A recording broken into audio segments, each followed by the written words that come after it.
কাতারের দোহায় ইসরায়েলি বাহিনীর হামলায় নিহত কাতারি নিরাপত্তা কর্মকর্তার পরিবারকে ক্ষতিপূরণ দিতে চায় ইসরায়েল।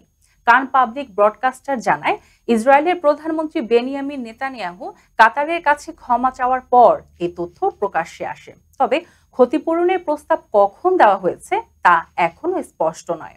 ৯ সেপ্টেম্বর হামাস নেতাদের লক্ষ্য করে চালানো হামলায় ৫ জন নিম্ন পর্যায়ের হামাস সদস্য ও একজন কাতারি নিরাপত্তা কর্মী নিহত হন।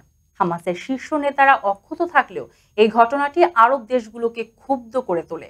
এর জেরে মুসলিম দেশগুলো ন্যাটোর আদলে বাহিনী গঠনের প্রস্তাব তুললেও যুক্তরাষ্ট্রের প্রেসিডেন্ট ডোনাল্ড ট্রাম্প গাজা ইস্যুর সমাধানের প্রতিশ্রুতি দিলে এই প্রক্রিয়া স্থিমিত হয়। কাতারের প্রতি নেতানিয়াহুর ক্ষমা প্রার্থনার ঘটনায় ইসরায়েলের নিরাপত্তা কর্মকর্তারা বিস্মিত হয়েছেন। দাবি করা হচ্ছে তাদের আগেই জানানো হয়নি।